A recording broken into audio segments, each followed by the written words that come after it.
후반부에 돌입한 국정감사. 오늘 법사위에서는 시작부터 고성이 오갔습니다. 바로 이 발언 때문인데요. 선서를 거부하겠습니다. 안가보행과 관련해서는 수사 중에 있고 의원님들이 저를 고발하지 않으셨어요? 고발한 사람이 수사하고 고발한 사람이 재판하고 그래도 되는 겁니까? 이른바 삼청동 안가회동 멤버인 이완규 전 법제처장. 증인 선서 거부에 대한 고발 조치 경고를 받았지만 끝내 증언하지 않았습니다. 공직을 담임했던 자로서는 증언을 해야 될 책무가 있는 것이죠. 국회에서의 정관법에 따라서 국회 법제사법위원회가 고발할 수 있음을 미리 안내드리겠습니다. 계엄 해제 이후 이뤄진 윤석열 전 대통령 측근들의 수상한 만남. 내란 특검팀은 이 자리가 계엄 불법성을 점검하고 사후 법정 요건을 충족시킬 방법을 논의한 자리였는지 수사를 이어가고 있습니다. 지난해 12.3 불법 계엄령 선포 이후에 그 바로 다음 날 삼청동 안가로 고급 세단 승용차 여러 대가 들어갔습니다. JTBC가 단독으로 촬영한 장면을 통해서 회동이 있었다는 사실이 세상에 드러났습니다. 지금 보시면 이완규 당시 법제처장이 삼청동 안가 쪽으로 걸어가는 그런 모습도 포착이 됐습니다. 그 이완규 법제처장이 오늘 법사위 국감에 나왔기 때문에 어떤 증언을 할지가 관심이었습니다. 조윤삼 위원님, 앞서 증인 선서를 거부했는데 이 장면 어떻게 보셨습니까?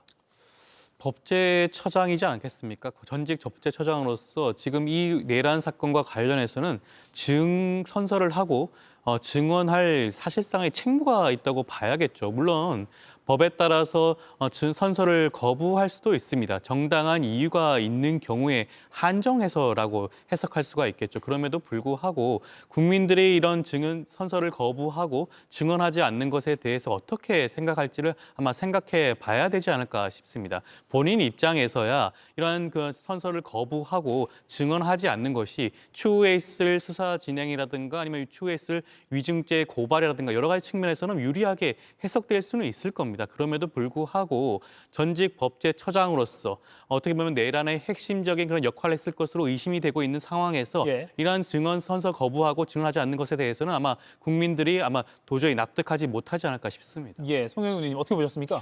선서 거부가 바람직한 일이라고 하기는 어렵죠. 국회증언감정법상 그 3조 1항의 명문의 규정이 있기 때문에 지금 이완규 전 법제처장 같은 경우 본인이 수사받고 있어서 소추 가능성이 있는 사건에 대해서 증언만 거부할 수 있는 것이 아니라 선서도 거부할 수 있기는 합니다. 그분의 법적 권리이기는 하죠. 그런데 유력한 위치에 있었던 전직 공직자가 권리가 있다고 해서 그것을 항상 행사하는 것이 옳으냐라고 묻는다면 그건 또 다른 차원의 문제입니다. 그러니까 12.3 비상계엄은 역사적으로 굉장히 중요성이 있는 사건이고 그 전후에 있었던 일에 대해서 알고 있는 전직 공직자는 거기에 대해서 국민 앞에서 소상하게 답해야 될 도덕적 윤리적 책무가 있다고 볼 수 있죠. 그런 부분을 회피했기 때문에 일정한 비판을 받는 것은 저분이 스스로의 선택에 따라서 당연히 감수해야 될 문제가 아닌가 그렇게 생각됩니다. 예, 이완규 전 법제처장이 자신의 권리라고 주장하면서 증인 선서와 증언을 거부하자 여야가 부딪히면서 오늘 법사위 국감장은 순식간에 아수라장이 됐습니다.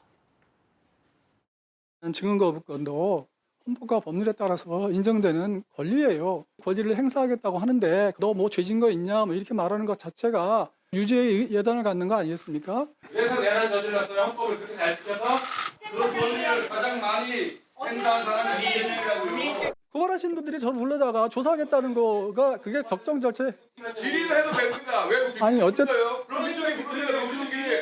민족이 부르세요 그러면. 아니 고발하고 조사도 하고 고발한 사람이 수사하고 고발한 사람이 재판하고 그래도 되는 겁니까? 위증을 하니까 고발하는 거죠. 헌법을 그렇게 잘 아는 나경원 의원은 왜 내란범이 국회를 침탈할 때 가만히 계셨나요? 무슨 말씀하세요? 그럼 추미애위원회가 어디가 그랬습니까? 네, 여야 공방으로 번진 상황입니다. 또 이게 증언을 거부하는 선서를 거부하는 게 권리라고 하지만 아까 고발을 하겠다고까지도 나왔기 때문에 어떻게 보셨습니까? 저런 장면들. 일단 저는 지금 이완규 전 법제처장의 저런 당당함이라고 본인은 생각할지 모르겠습니다만 과연 저렇게 당당할 수 있는 자격이 있는 것인가 하는 생각이 듭니다.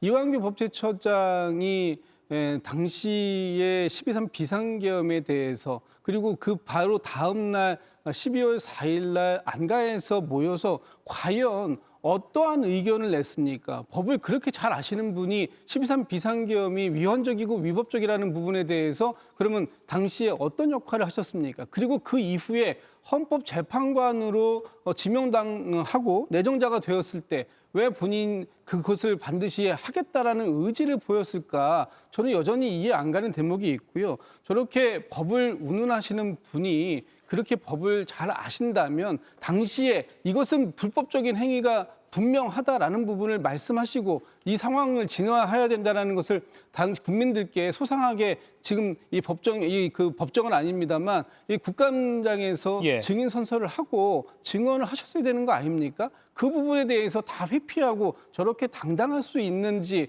저는 참 이해가 안 간다 이런 생각을 갖고 있습니다. 예, 김유영 의원님 어떻게 보셨어요? 일단 저기 이완규 처장의 태도를 떠나서 전 법사위 운영에 대한 지적을 안 할 수가 없습니다. 지금 법사위가 계속 언론의 관심을 받고 국민적 관심을 받는 이유가 긍정적이라서 그런 게 아니라 운영 자체가 계속 파행적이라서 그런 거 아닙니까? 지금 추미애 법사위원장이 과연 공정한 국감을 진행하고 있는지에 대해서는 많은 국민들께서 저는 다 다르게 판단하겠지만 공정하게 진행한다고는 판단하지 않을 것 같습니다. 거기다가 지금 과연 국감에서 법사위 국감이 생산적인 일을 하고 있느냐는 질문도 하고 싶습니다. 이완규 처장이 불러 나오면 굉장한 논쟁이 될 거, 정쟁이 될 거라는 거 뻔히 예측할 수 있었음에도 불구하고 국감장에 불렀다는 거는 굉장한 아예 정쟁을 하겠다는 작정을 하고 나왔다고 봅니다. 이완규 처장에 대한 수사가 진행 안 되는 것도 아니지 않습니까? 그러면 민주당에서는 지금 정쟁거리를 의도적으로 만들었다고밖에 볼 수가 없고요. 거기다가 더 나아가서 지금 생산적인 국감이 안 되는 부분에 있어서 민주당에서 좀 전향적인 태도를 가질 필요가 있습니다. 지금 캄보디아에서 우리나라 국민들이 피해 보면서 독립물수제 같은 법안 같은 경우를 좀 만들 필요가 있는데 이 독립물수제 같은 경우는 위헌 요소도 있기 때문에 법사위 측에서 좀 국감 법사위에서 좀 다룰 필요가 있는데 이런 건 전혀 다뤄지지 못하고 오로지 정쟁만 남아 있다는 점에서는 굉장히 아쉽다는 점을 말씀드리겠습니다. 예. 12.3 불법계엄 해제 이후에 그 사후 대응을 논의했다는 의혹으로 이완규 전 법제처장은 수사 대상입니다. 민주당 법사위원들이 대국민 사과를 요구했는데요. 이 전 처장은 잘못한 게 없다 이렇게 반박하기도 했습니다. 송영훈 의원님, 국민들에게 사과 한번 하시라라고 하니까 답변하지 않겠다라고 했고요. 저는 잘못한 게 없습니다라고 말했거든요. 이 장면은 좀 어떻게 보세요? 그러니까 이완규 전 법제처장이 예. 본인이 수사를 받고 있는 상황에 있으니까 본인의 수사에 대해서 어떻게 작용을 할지에 대해서 여러 가지 고민이 있었겠죠. 그러니까 아마 여러 가지 선서도 거부하고 답변도 거부하고 했던 것으로 보이는데 핵심적인 문제는 이겁니다. 저분이 법을 잘 아는 분인데 예. 12.3 비상계엄 당시에 어떤 입장을 표명했어야죠. 이 법률가들은 직관적으로 그냥 보면 아는 상황이잖아요. 우리나라 전시사변, 기타 국가 비상사태가 없기 때문에 일단 비상계엄 발동의 요건 자체가 되지 않는다. 예. 한동훈 전 국민의힘 대표 같은 경우는 법무부 장관을 지냈고 오랜 법률가 경험이 있는 사람으로서 즉각적으로 그것에 대해서 위헌 위법한 계엄이 맞겠다라고 하는 입장 표명을 했지 않습니까? 예. 그런데 이완규 전 법제처장이나 또 박성재 전 법무부 장관이나 이런 분들은 당시에 아무런 공개적인 입장 표명이 없었잖아요. 그런 부분 때문에 지금까지 비판을 받고 어떤 공격의 대상이 될 수밖에 없는 겁니다. 이 부분은 저는 이완규 전 법제처장이 어떤 형사적으로 책임질 만한 죄책이 있는지에 대해서는 판단을 유보합니다만 적어도 정치 윤리적인 측면 또 도덕적인 측면에 있어서는 본인이 비난을 받을 만한 상황이 아닌 것인가에 대해서는 스스로 한번 좀 성찰해보는 그런 면모도 필요하다고 생각합니다. 예, 김진욱 위원님. 저는 잘못한 게 없습니다라고 이 전 처장이 말했습니다. 글쎄 지금 당장은 그 이완규 전 법제처장이 어떠한 잘못을 했다라고 구체적으로 얘기를 할 수는 없겠지만 좀 전에 저희가 다루었던 것처럼 윤석열, 김건희 부부가 국가유산을 사적으로 이용한 것 이거 꽁꽁 숨겼지만 진실은 드러나게 되어 있듯이 아마 이완규 전 법제처장의 역할도 당시 12.3 비상계엄에서의 어떤 역할을 했었는지 드러날 수 있다. 그때 가서 사과해봐야 늦는다. 이런 말씀 드리고 싶고요. 당시 삼청동 안가에 모였던 사람들의 면면을 보면 당시 대통령의 민정수석 그리고 법무부 장관 행안부 장관, 그리고 법제처장, 이 사람들이 과연 모여서 무엇을 논의했겠습니까? 사실 저희가 뭐 의혹적으로 보면은 다 알 수 있습니다만 그런 부분들에 대해서 지금 당장 이 국정감사를 통해서 밝혀지지 않았다 하더라도 분명히 국민들 앞에 무릎 꿇고 섰고 되지 않은 날이 저는 올 것이다 이렇게 보고 있습니다. 예, 저희가 삼청동 안가 회동 참석자도 저렇게 사진을 띄워드렸는데 당시 뭐 차량이 들어가는 그런 영상도 저희가 포착한 게 있습니다. 그리고 참석한 사람들을 보면 송영훈 의원이 방금 지적한 대로 법률가들이잖아요. 누구보다도 법적인 지식이 풍부한 사람들인데 과연 국가사변사태 뭐 이런 게 아닌 상황에서 계엄령이 선포된 것에 대해서 어떤 입장을 밝혔는가 밝혀야 한다라고도 방금 송 의원이 말씀하셨고요.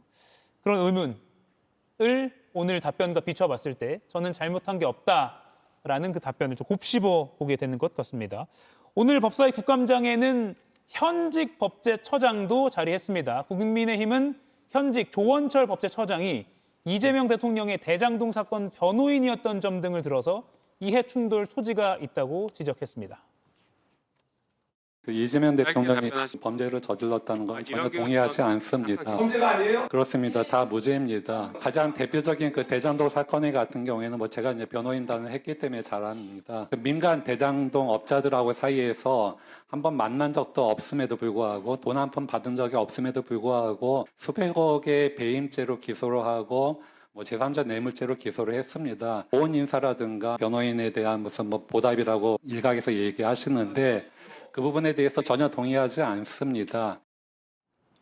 예, 조원철 법제처장이 이재명 대통령이 범죄 저질렀다는 것에 동의하지 않는다라고 발언했고요. 국민의힘은 조 처장 향해서 이 대통령 홍위병이다라면서 사퇴 요구까지도 했습니다. 송영훈 의원님 어떻게 보셨어요? 당장 사퇴하셔야 돼요, 저분은. 왜냐하면은 방금 저희가 영상에서 본 발언만이 문제가 아니고 오늘 국회에서 정말로 반헌법적인 발언을 했습니다. 우리 헌법 128조 2항에 보면은 헌법 개정안이 발의되면은 그것은 연임에 관한 규정이 있으면은 그 개정안 발의 당시의 대통령에게는 적용되지 않는다는 명문의 규정이 있잖아요. 예. 그런데 오늘 조원철 법제처장이 국회에서 이 부분을 질문을 받으니까 뭐라고 했습니까? 국민이 결단할 문제라고 했어요. 이 조항에 대해서 이재명 대통령이 예외냐고 물으니까 국민이 결단할 문제다. 그러면은 헌법 개정안을 발의해서 이재명 대통령이 연임할 수 있도록 개헌해도 된다는 이야기가 되거든요. 이것처럼 반헌법적인 발언이 어디 있습니까? 우리 헌법 128조 2항에 그런 명문의 규정이 들어가 있는 것은 결국 그동안에 대통령이 개헌을 통해서 계속 연임하고 독재를 해왔던 아픈 역사 때문에 그런 것 아니겠어요? 그런데 어떻게 법제처장이 국회에 나와서 그런 발언을 해요? 이것처럼 반헌법적인 발언이 없고 당장 사퇴해야 됩니다. 그리고 저희가 앞서 봤듯이 이재명 대통령의 범죄 혐의에 대해서 현직 법제처장이 범죄자가 아니라고 생각한다라고 하면서 구체적인 근거를 대해서 답변하는 것은 자칫 행정부가 법원에 대해서 재판에 개입하려고 하는 것으로 보일 수 있기 때문에 이 역시 매우 부적절한 발언이고 본인이 과거에 변호인이었다는 이유로 공사 구별을 못하는 발언을 저렇게 서슴없이 하고 있는 겁니다. 앞서 이완규 전 법제처장에 대해서 저희가 얘기를 했습니다마는 현직 법제처장의 발언의 반헌법성이 훨씬 더 크다고 생각합니다. 당장 물러나야 됩니다. 조윤선 위원님 반론을 들어봐야 될 것 같습니다. 지나친 말씀인 것 같고요. 지금 법제처장 입장에서는 질문에 대한 답을 할 수가 있는 부분이라고 할 수가 있고 그 개헌과 관련된 발언에 대해서로 한다면 개헌을 해야 된다고 말한 게 아닙니다. 답변을 한 게 아니고 그건 정치적인 수사라고 할 수가 있죠. 국민들의 결단이 필요한 부분입니다라고 말씀을 한 것뿐입니다. 그렇다고 한다면 반헌법적인 발언이라고 단정 지을 수는 없다고 보여지는 것이고요. 그리고 이재명 대통령의 그런 형사 사건과 관련해서는 본인이 직접 변호인단으로서 함께했기 때문에 그 부분에 대해서 진술을 할 수가 있다고 보여지는 것이고요. 만약에 법제처장이 아니라 공소를 유지하는 책임을 지는 법무부 장관이라고 한다면 이와 같은 발언에 대해서 문제 제기를 할 수가 있겠죠. 그렇지만 지금은 법무부 장관이 아니라 법제처장입니다. 법제처장의 자리는 법률 행정을 처리하는 담당자라고 할 수가 있겠죠. 그렇기 때문에 굳이 그렇게까지 사퇴를 말할 정도의 그런 발언은 아닌다라는 말씀을 좀 드리고 싶습니다. 예, 전 현직 법제처장이 오늘 법사위 국감에서 발언한 것들이 많이 뉴스로 보도가 되고 있습니다. 이런 가운데 윤석열 정부 시절 홍철호 정무수석의 선거법 위반 혐의를 수사하던 과정에서 박성재 당시 법무장관 등이 압력을 행사했다고 의심되는 그런 취지의 대화 내용이 공개돼서 논란입니다. 국감장에서 검찰의 쿠팡 봐주기 수사 의혹을 폭로한 문지석 검사와 엄희준 당시 인천지검 부천지청장 사이의 대화 목소리를 통해서 드러났습니다. 그때 법무부 대변인 얼마나 많이 치는지 그거 다 아시지 않습니까? 그때 박성준 장관이 부천지청장 잘못 보냈다고 검찰국장한테 싸우라고 했어요. 아, 이번 정부에서 나 분단을 쓰니까 안 되겠구나. 나라도 이번의 정부에서 잘 나가고 싶은 마음이 없었겠어. 내 개인적으로 가장 큰 이익을 희생하고 있더라고. 수사팀 리더들고 3부장 리더들고 있었는데 쿠팡이 뭐라고? 박성재 장관이 부천지청장 잘못 보냈다고 검찰국장한테 쌍욕하고 그랬다. 이런 발언이 나왔습니다. 김윤영 위원님, 이거 수사 외압 정황으로도 해석이 가능하다고 보십니까? 일단 뭐 단정 지을 수 있진 않겠지만 적어도 녹취록에 나온 만큼 어느 정도 최소한 내부 감사는 받아야 될 것 같습니다. 예. 그런데 전 조금 의아한 게 엄희준 지청장의 대화 내용을 들어보면 본인은 외압에 흔들리지 않고 수사를 했다라고 얘기를 하는 거거든요. 그런데 지금 와서 문진석 검사한테는 자기가 외압을 행사했다 이렇게 되는 상황이거든요. 어찌 보면 지금 입장이 약간 반대가 뒤바뀐 상황이 됐는데 이 사안에 대해서 단순히 저 녹취록만 보고 판단하는 상황은 아니고 조금 더 구체적인 수사나 또는 내부 감사를 통해서 조금 더 윤곽이 드러난 다음에 판단해야 될 사안인 것 같습니다. 예, 김준욱 위원님 어떻게 들으셨어요? 당시 이 녹취록에 근거해서 보면 당시에 홍철호 정무수석의 선거법 위반 사건을 수사하고 있는 팀에 대해서 뭔가 그 외압을 압력을 행사하려고 하는 시도는 있었던 게 아니냐라고 볼 대목이 분명히 있는 것 같습니다. 박성재 장관이 이 수사를 담당하고 있는 부천지청장 잘못 보냈다고 검찰국장에게 쌍욕을 했다라는 얘기를 내가 들었다. 그 얘기는 지금 그 원하는 만큼의 수사가 제대로 진행되고 있지 않다. 그러니까 소위 봐주기 수사를 요구했는데 그렇게 진행되고 있는 것 같지 않다라는 식으로 해석될 여지도 분명히 있기 때문에 이 부분에 대해서는 진상조사가 좀 필요한 부분이 있다고 보여지고요. 예. 특히 당시 박성재 법무부 장관과 검찰국장의 소위 이런 대화들이 있었는가. 그리고 그 박성재 장관이 과연 본인이 혼자서 판단한 건가 아니면 대통령실로부터 어떠한 연락을 받고 그것에 대해서 담당 검찰국장에게 이런 저희 그 압력을 행사하려고 했던 것이 아닌가 하는 부분까지도 좀 더 깊게 들여다볼 필요는 있을 것 같습니다. 예, 이 사건이 어떻게 마무리가 되었나를 찾아보면 당시 부천지청이요. 홍철호 전 수석의 지인인 A씨만 기소를 하고 사건을 마무리했습니다. 홍철호 수석은 소환 한 번도 없이 무혐의 처리가 됐고요. A씨는 벌금 500만 원이 확정이 됐습니다. 조윤선 위원님, 이거 결론 어떻게 해석해야 됩니까? 이게 뭐 수사 외압과는 어떻게 맞아떨어진다라고 해석이 가능한 겁니까? 그 당시에도 수사를 무마한 것이 아니냐는 의혹이 있었죠. 그런데 예. 이번 녹취록을 통해서 구체적으로 드러난 게 아닌가 싶습니다. 이 당시 사건 내용을 살펴보게 되면 당연하게도 홍철호 수석에 대한 조사가 진행이 될 수밖에 없습니다. 그 지인이라고 하는 사람이 홍철호 수석이 운영을 했던 회사의 상품권을 가지고 김포시에 거주하는 주민들을 대상으로 제공을 했다는 거 아니겠습니까? 예. 그 당시에 홍철호 수석은 김포시 출마를 예정이 되어 있는 상황이었고요. 실제로 여기에 대한 수사가 진행이 제대로 되지 않으면서 공천을 받고 출마하기까지 했습니다. 이와 같은 앞뒤 전후 맥락을 살펴보게 되면 그 당시에 검찰 입장에서는 홍철호 수석에 대한 수사를 제대로 하지 않았고 예. 하지 않을 의지도조차 없었다. 그리고 이것이 외압에 의해서 이루어졌다는 것이 이번 녹취록을 통해서 일부 드러난 것이 아닌가 싶습니다. 예, 송영훈 의원님. 저는 좀 관점을 달리하는데요. 일단 저희가 방금 들어본 이 녹음 파일, 예. 문지석 부장검사와 엄희준 부천지청장 간의 대화잖아요. 예. 이걸 만약에 제3자가 그 두 사람의 동의 없이 녹음했다면 통신비밀보호법 위반이에요. 도청입니다. 그러면 대화자 두 사람 중에 한 사람이 녹음을 하지 않았겠습니까? 이 녹음 파일이 김용민 의원실을 통해서 공개됐잖아요. 예. 그렇다면 엄희준 지청장이 녹음한 건 아니고 문지석 부장검사가 녹음했다고 보는 것이 상식적일 겁니다. 그런데 자, 이런 녹음 파일이 있는데 그렇다면 문지석 부장검사는 왜 지금까지 저 홍철호 전 정무수석이 관여되어 있을 수도 있다는 의심을 했던 그 사건에 대해서 부당한 수사 압력이 있었다고 주장하지 않았을까요?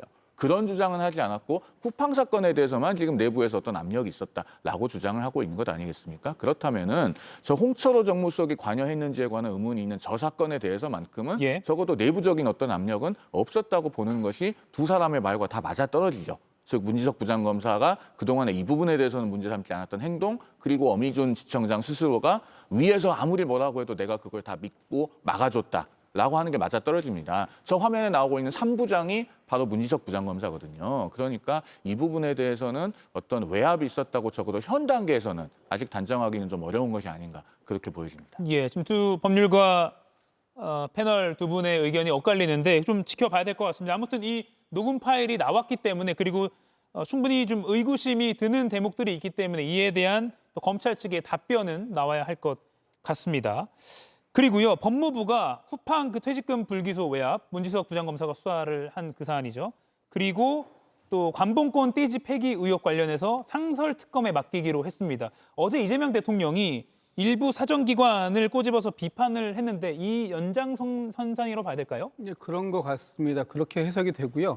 정성호 법무부 장관이 본인의 SNS를 통해서 이번 이 두 사건, 좀 전에 언급되었던 관봉권 폐기 의혹하고 예. 쿠팡 퇴직금 불기소 외압 의혹에 대해서 상설특검을 하기로 했다라고 하는데 상설특검으로 넘어가게 되면 최대 90일까지 독립된 기관에서 특검 수사가 이제 가능하지 않습니까? 그런데 이렇게 넘어가게 된 그 배경에 대해서 정성호 법무부 장관은 이렇게 얘기합니다. 경위 파악은 어느 정도 됐지만 의혹이 여전하다. 그리고 논란이 지속되기 때문에 이 부분에 대해서 명확하게 확인을 좀 다시 한번 해볼 필요가 있겠다라는 것이고요. 예. 결정적으로 어젠가 그제 이 그 관봉권 폐기 의혹에 대해서 대검에서 자체 감찰 결과를 내놨는데 이렇게 나왔더라고요. 실무상의 과실은 있었다. 그런데 윗선의 증거 은폐 지시나 또는 고의는 없어 보인다라는 잠정 결론을 내렸다고 합니다. 예. 이것을 지금 믿을 국민들이 어디 있습니까? 너무 검찰이 제 식구 감싸기를 하고 있는 것 아닌가? 그리고 뭔가 진실을 은폐하려고 하는 거 아닌가? 이런 의혹이 잦아들지 않는다면 당연히 저 상설 특검을 통해서 다시 한번 진상을 명확하게 규명하는 것은 필요하다. 그런 차원에서 그 정성호 법무부 장관이 올바른 판단을 내렸다. 이렇게 볼 수 있을 것 같습니다. 예.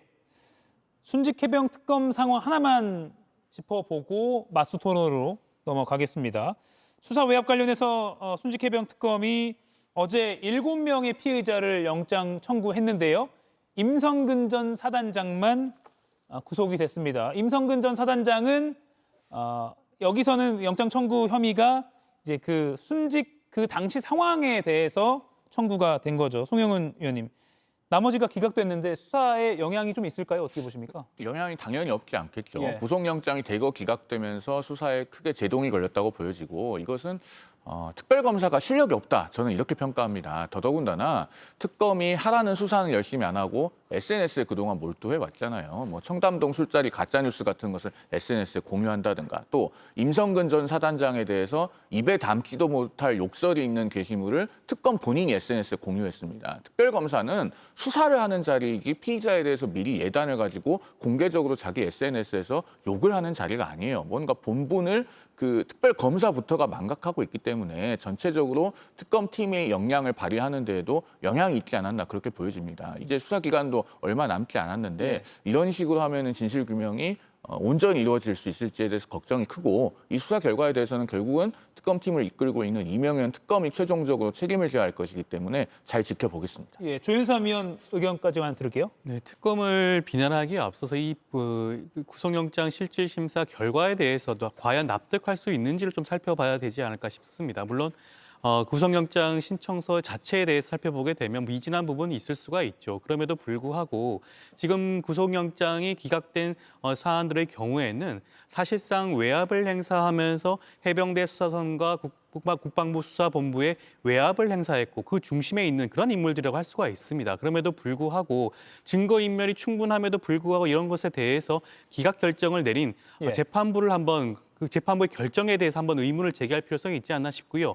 결과적으로 봤을 때는 이 몫은 특검팀에 남아 있는 겁니다. 특검팀이 추가적으로 보강 수사를 진행을 해서 다시 한번 구속영장을 신청할 필요성이 있지 않을까 싶습니다. 예. 이가혁 라이브를 시청해 주셔서 고맙습니다. 이가혁 라이브는 평일 오후 5시 TV와 유튜브로 실시간으로도 함께 하실 수 있습니다.